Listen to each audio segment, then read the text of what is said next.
would you say there are some specific challenges that are affecting the industrial sector more than others, or that do you think it's affecting business in the same way? If you've got somebody who can make the right judgment calls and then enact those through their business, you can navigate through this and you can come out doing extremely well. And that's the difference. It is the separation between the businesses that will go slower and the businesses that will accelerate. Certainly one of the biggest forces that is in conversation at the moment is the geopolitical shifts in the world, which are impacting directly onto supply chains. So the cross interplay between the complexity of supply chains and the nature of geopolitical forces is affecting everybody in our business. Welcome to this edition of Leading Through Uncertainty. I'm Kate Burns, Chief Operating Officer at Odgers. This series is part of our ongoing effort to explore how senior leaders are navigating complexity, change and opportunity in today's world. Through each conversation, we uncover real stories and strategies from leaders navigating change in every corner of the world. And today, I'm joined by someone who brings deep insight into leadership across the industrial sector. Welcome, Clare. Can I ask you to introduce yourself? Thank you, Kate. I'm Clare Glackin and I look after our business across EMEA in the industrial sector, which means a whole range of different large, mainly engineering companies, manufacturing, and technology. And how long have you been at Odgers? 12 years. And what was it? I think it's been quite a career change for you. What drew you to this sort of work? Or perhaps explain what you were doing beforehand and then... It feels like I found the job I want to do. It's always the job that... the jobs I did previously were a building block really for this. And I had no idea this is what I would end up doing. So I was a consulting engineer in my early career and then went into the Foreign Office and worked as a diplomat. So those are two very different things and I didn't quite know what to do after that, but I decided there was a combination that went together really well and that would be headhunting, and approached Odgers and was very, very interested in helping build out what we do in the world. And it's been absolutely fantastic and non-stop ever since. Any standout moments from your 12 years? It's the satisfaction of helping to make sure boards appoint the right candidate and seeing that happen and seeing the process and enabling it. And listen, the fascination of that and the impact of it is incredibly motivating. Getting that right is affects so many people's lives. And when a business grows, it's exciting. Different type of engineering twinned with diplomacy. I can see how it goes well together. And industrial's a big sector. Yeah. So what kind of businesses or leaders are you typically working with? Industrial's quite a traditional term. It seems to still be used and it covers a very, very broad range of businesses. But for us, we think of it in terms of energy, manufacturing and infrastructure. So it can range from the chief exec of Balfour Beatty to the chief executive of a company that's recycling plastic and turning it into sewage pipes across the UK. Or complex defence businesses and very complex advanced industrial technologies. Now, I've been subjecting each one of my interviewees to a rapid fire round. So I have a few questions to ask you. I'm going to say one word answer and either or, but I think the rules might have to be relaxed a little bit, but let's see how we go. So what comes to mind first, efficiency or innovation? It's efficiency. Global scale or local depth? Both. Resilience or agility? Resilience. Engineer or strategist? Strategist. Factory floor or boardroom? Factory floor. I so want to explore that, but we'll have to come back to that later. Coffee or tea? I'm really trying not to say both, but that one is both. Coffee in the morning, tea in the afternoon? No, coffee and tea in the morning. Okay. Moving on to uncertainty, and we've talked about this time of complexity, of change, of uncertainty for businesses. What are the biggest forces shaping the industrial sector right now? It's a huge question. Mm-hmm. And we discuss it with them. We're very privileged to talk to the people most positioned to understand this. So all I can do is reflect what I hear. And certainly one of the biggest forces that is in conversation at the moment is the geopolitical shifts in the world, which are impacting directly onto supply chains. So the cross interplay between the complexity of supply chains and the nature of geopolitical forces is affecting everybody in our business market and the people that we speak to. Do you think that's something that leaders are prepared for, have been preparing for, have prepared for, or are they being caught off guard? Well, this comes into leadership, doesn't it? Because the leaders come in different shapes and sizes, but you do see the businesses that are starting to thrive in this environment and the ones that haven't prepared as well. And so there is a theme, which is the quality of the leadership team, the board, the chief executive, and you see the difference between those businesses and the preparation that they've done for the conditions that we're in now. And for some of those businesses, it's just the nature of the markets that they're in, that they are having to move with unbelievable agility and change their model.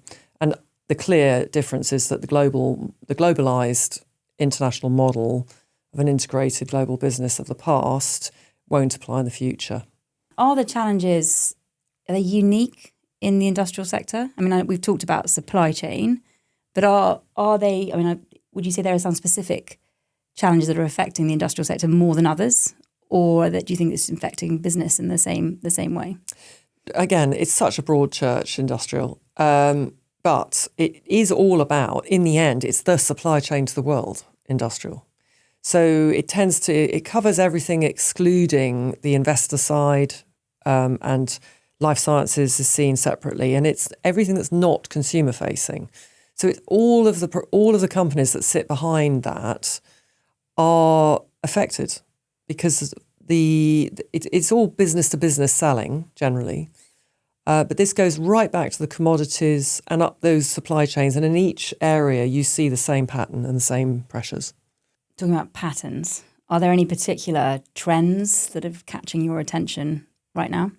Again, the trends that we see is the pressure on any business that's global is having to adapt enormously in the different arcs of the world that are operating in different ways. The thing that's common to everybody's experience is uncertainty. There's no question about it. And there's a lot of pressure built up in these businesses that maybe isn't yet visible maybe even to the investor community. I think there will be more pain to come. Mm. And you're talking about adaptability or agility in response, which just seems to be a key theme in some of the things you're talking about. Is there a risk in these sorts of markets of overcorrection or over agility? Really, in the end, I will always come back to the leadership of the businesses. And that's where it will come down to the resilience of those leaders to have the right judgment and not to overcorrect. So this is the thing, that if you've got somebody who can make the right judgment calls and then enact those through their business, you can navigate through this and you can come out doing extremely well. And that's the difference. It is the separation between the businesses that will go slower and the businesses that will accelerate. And it's becoming more stark. You've obviously seen it in practice. So have you got a really good example that you can share with us of where you've seen it happening? Well, I can talk about someone I met this morning who runs a global business services company. Probably we're getting into tens of thousands of people around the world. However, he has managed with his board and the team to transform their business model so that they actually have and utilize technology in a new way. And they're doing it in a way that means they've now become the client to their competitors.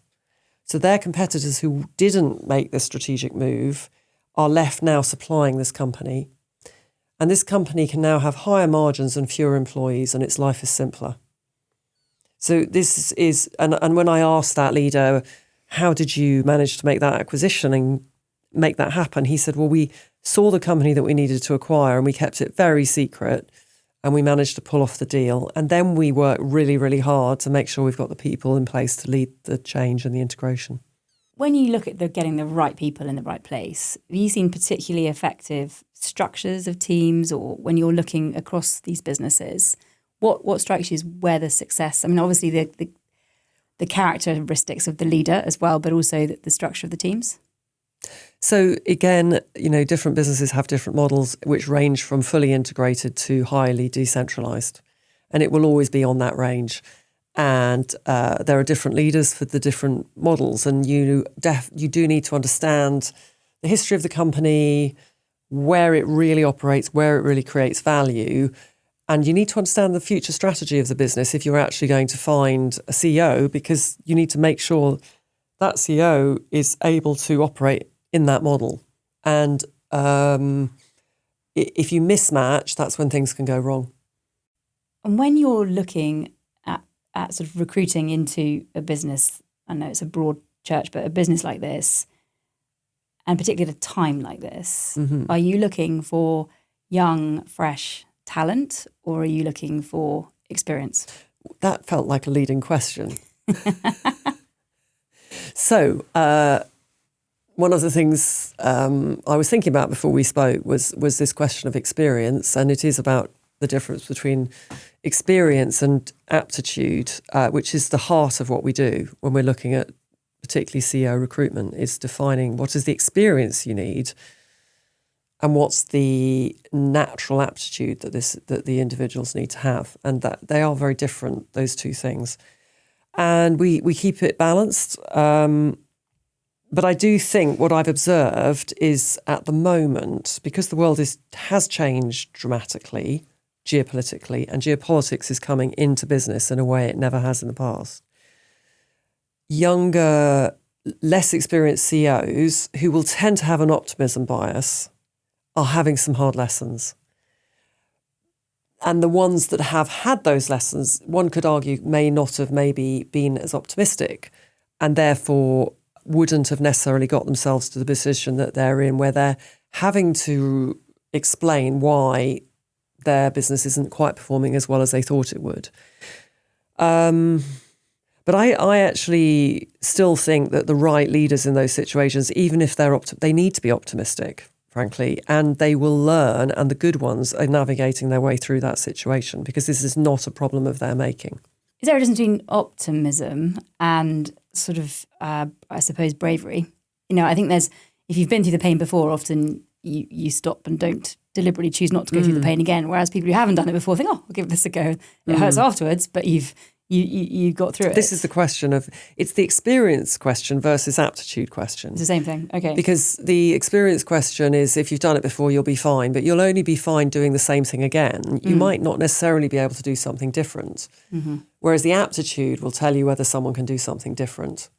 So the aptitude becomes much more important in this environment. It's the fundamental aptitude of the leader, which is about their strategic capability, their ability to align their organisation and execute through people. That's it. That's the thing that really matters. And how do you spot that? What is it that when a client calls you and says, this is my problem, this is my situation, what do you do to help them understand that or see that, and how do you guide them? Yes, so it is everybody's got their way of describing a perfect CEO. That's and I will just come back to that question of strategic mind and the ability to execute, and that's execution through people. And it's, if you stick to that and don't get too caught up in other things, then what I really concentrate on is listening for the cues and the clues that tell you someone is strategic, and the clues and the cues that tell you someone has got real operational ability and is brilliant with people. So we get so much experience, we meet so many people, we learn how to recognise those things when you know what you're looking for. Can you give us a few tips and tricks? What excites you when you're talking to a candidate, or I know you have the role in mind, But what gets you excited about something? Are there sort of particular trigger words or characteristics you think, yes, this is it? It's a combination of all those things, but it's looking for, when we're looking at a whole framework of selecting and helping boards to select candidates, if you're looking at a CEO level, you listen to language and you will see people who think strategically. You won't see them, you hear them. You can hear it in their language.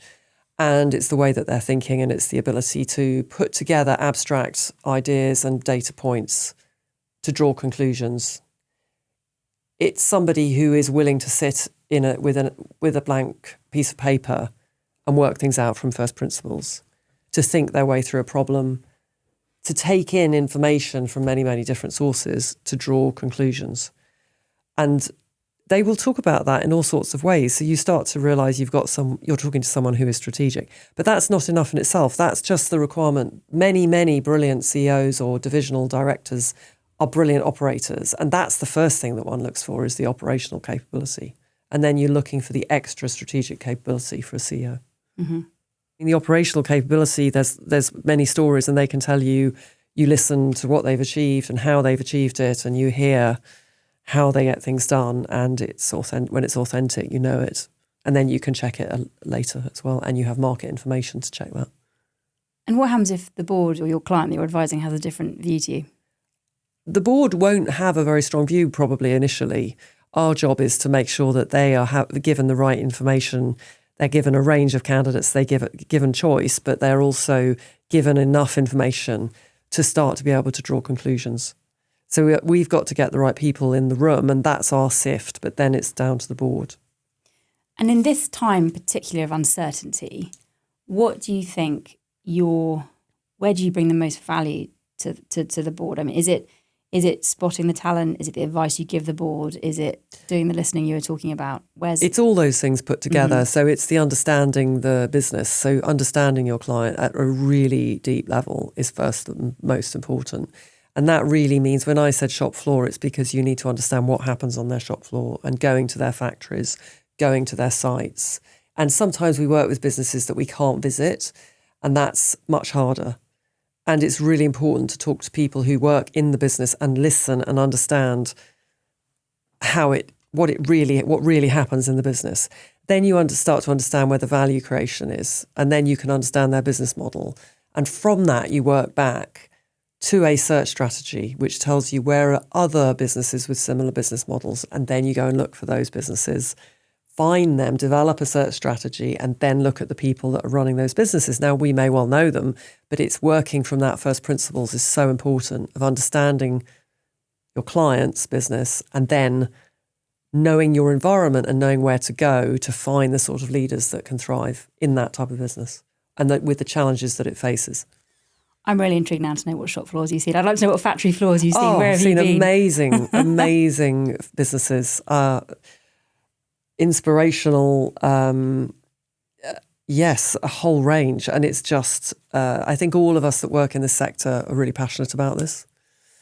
A fantastic factory that I went to see recently builds London buses in Northern Ireland. It's the Wright Bus facility, and they have become the most successful supplier of electric buses in the UK. And these are double deckers, and they actually commute to work on their bus. So it's quite close to home. That's fantastic. Literally quite close to home. Can you, talking about helping clients through challenges, through uncertainty, can you talk us through perhaps an assignment you've done where you really feel that that's something, you really did? You're able to help the client in that way? The framework of thinking about the strategic capability and the ability to operate and execute and to align it's first of all strategic, then work out how to align the organisation and then operate.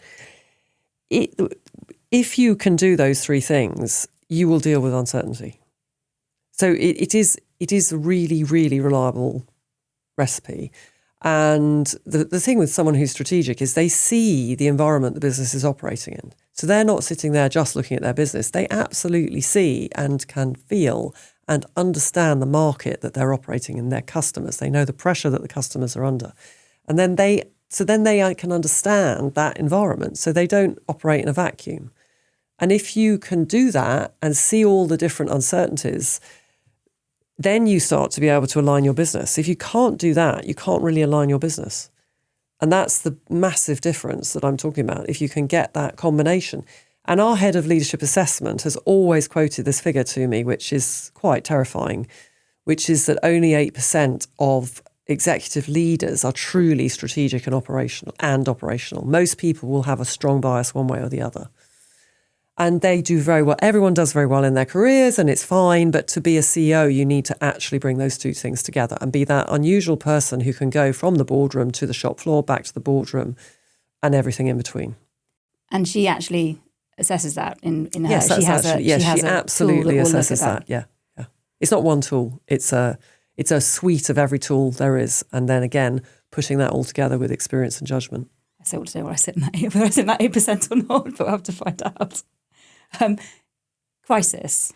Yes. What about just not uncertainty, but plain crisis? Have you helped clients in crisis situations?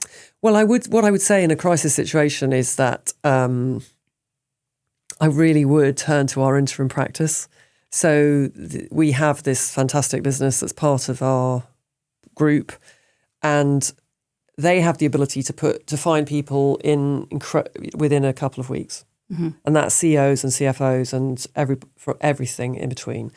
And so when the situation is acute, what I will often find is we will be having a conversation with the client that is interim immediately, and then there's a longer term search requirement. But search is a much slower process. Mm-hmm. So it's not something that you can do in a crisis.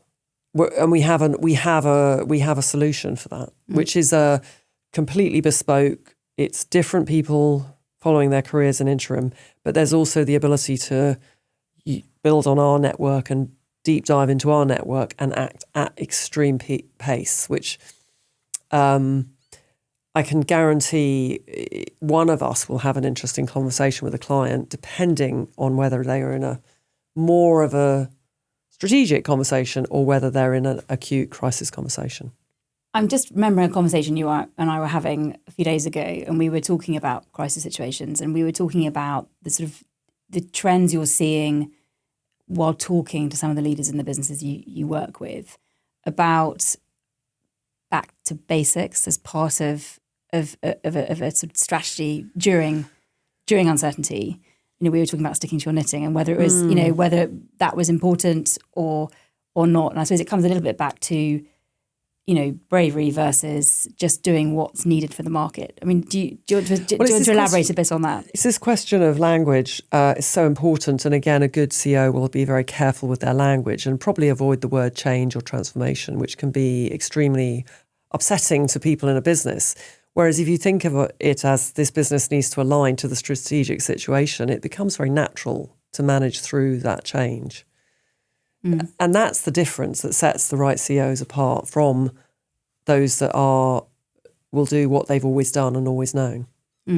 So that someone who can understand the true nature of their own business and understand their market will stick to their knitting. They will find the thing that makes the business profitable because they really understand it.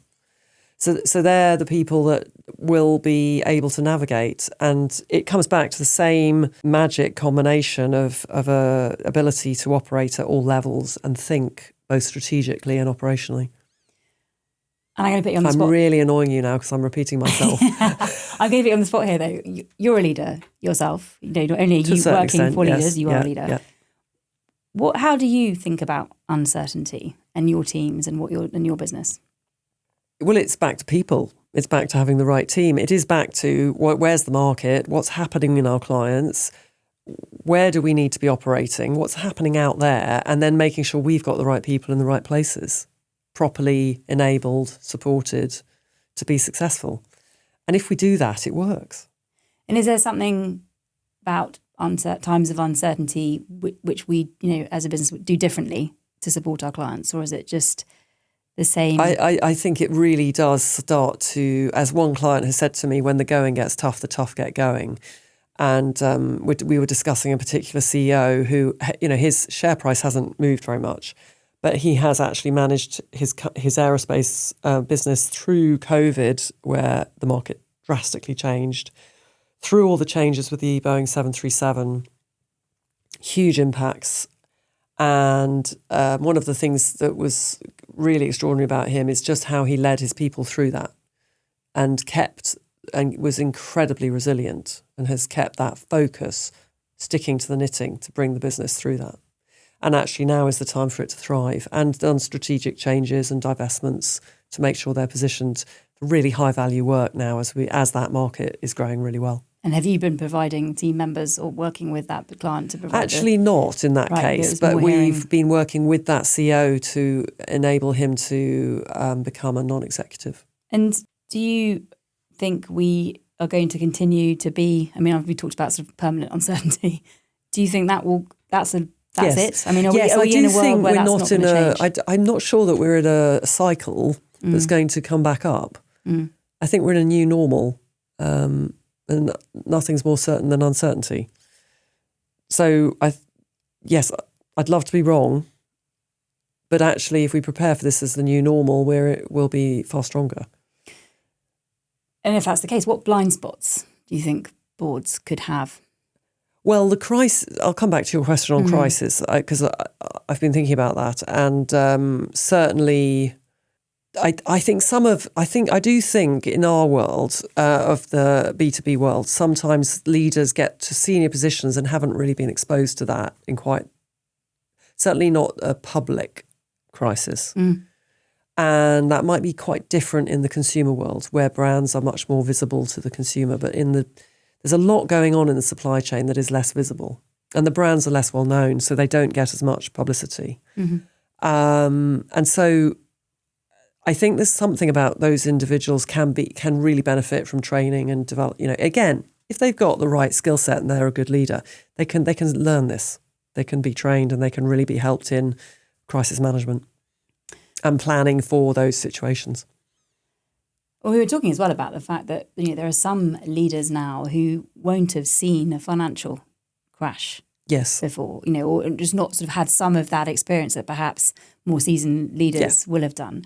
We were talking in some previous conversations about 2002, about 2008, and how you can be trained to a certain degree, but what happens if you haven't been through that? Well, it all comes back to the chair as well. So, I'm talking in quite slightly isolated terms about the CEO and the board, but the chair is so fundamental. So if you have a good chair, they will have seen this. There will be more experience in the non-executives that can help to challenge the chief exec who hasn't experienced this before. And that's an incredibly important combination. And how much do you work with the chairs and the chief and the non-execs when So we have a structure where we have a collaboration. So other colleagues work very closely with chairs, but we work in the same room often, having parallel conversations. So we're very much focused on our own specialisms so that we can bring the market knowledge, but then bring that together for the board and for the search. And if you had one piece of advice for a current or a future CEO in your sector, what would it be? If they're CEO for the first time, I always advise don't underestimate how much you need to spend time with investors and the board. And I do think that first-time CEOs don't appreciate that until they're in the job. And that is their role as much as it is running the business. If they've done it before, then they know that, so wouldn't share that. And I would always encourage a thought process around a coach and a mentor, or even ideally some sort of combination, depending on how you solve that. But it's a lonely position and you need somewhere to turn. How many of them come back and talk to you? They might ask, or the chair might come back to us and say, who do you think could be a mentor, or do you know a good coaching organisation? So that's always a question that we get asked a lot, and we have recommendations. The job goes beyond sometimes finding. Oh yes, it's always about helping to find where to turn to ask for information. You've talked a lot about being able to spot a strategic leader. Can you tell me how you do that? Yes, there are things that you can listen for in the way people talk, and they will describe the process of spotting data, from different places, from out in the market and understanding the market environment and piecing that together to draw conclusions. And they'll be interested in that. They'll be able to think in the abstract. And one of the clues is whether someone can actually just go into a room, in a busy job, can go into a room with 3 hours and absolutely no to-do list and know what to do. And that's the space to think strategically. That's using that time and that space and putting value in that time to just know what to do, rather than execute, because the executors are fantastic people, but they cannot sit back and think about what's going to happen in 2, 3, 4, 5 years and see and feel it. What's the question you ask to determine that? How do you find out if that person can sit down in a room for 3 hours? Well, how do we find out about? I mean, our interviewing is it's very simple in terms of asking people about their careers and asking them how they do their job, and what was most challenging, things that they faced, or if they tell you about something that was extremely challenging, ask them how they dealt with it.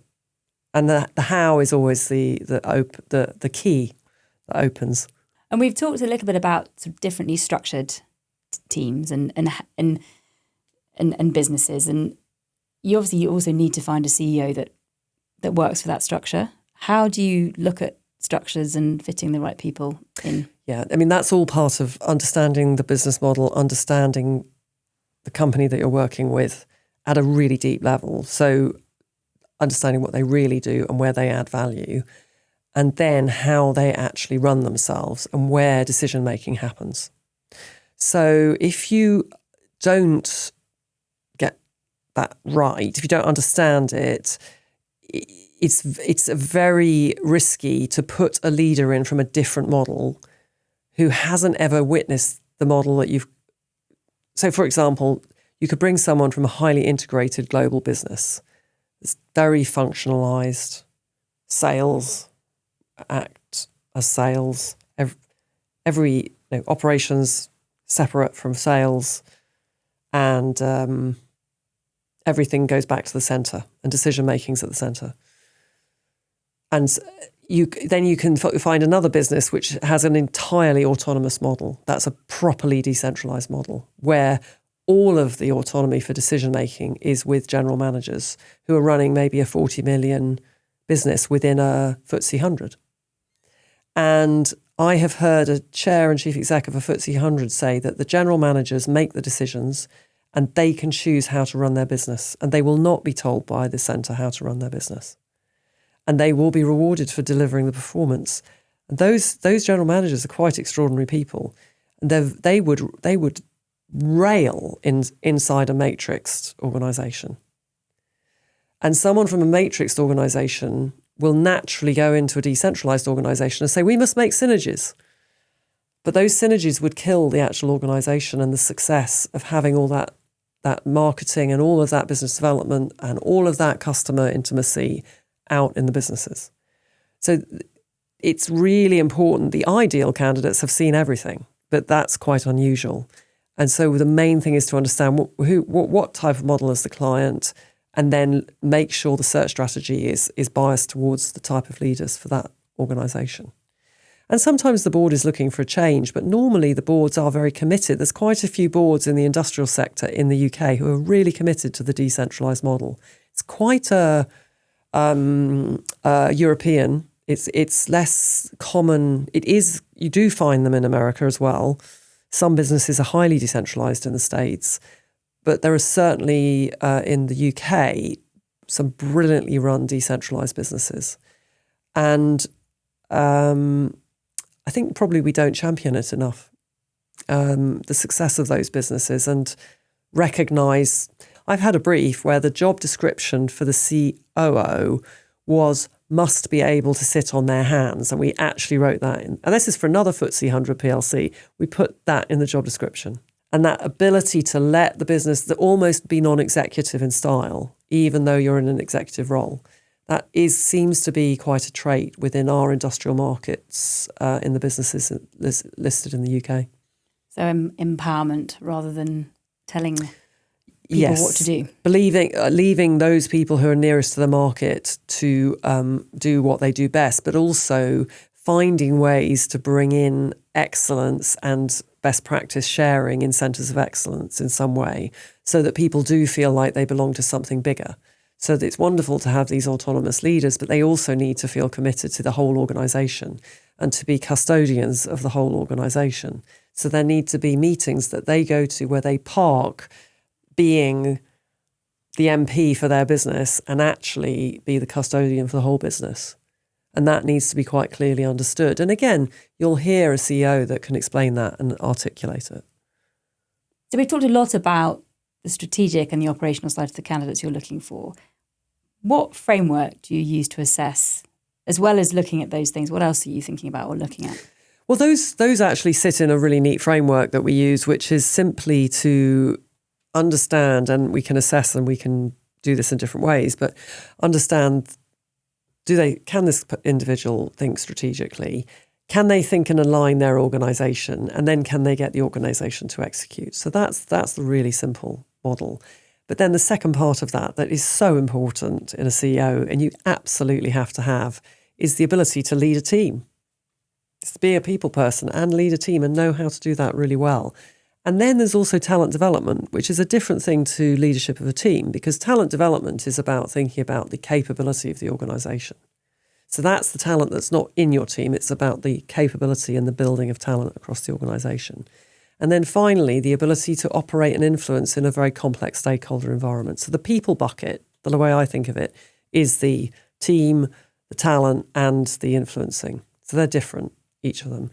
And then finally, it's personal agility. Everything else comes under a sort of personal agility of that individual to learn to, not be overly compliant, and actually be able to think through and not always just follow the rules, know when it's right to do something differently, and to be able to judge that or make sure others are doing that for you so that your space is freed up to operate. So there's a balancing act there as well.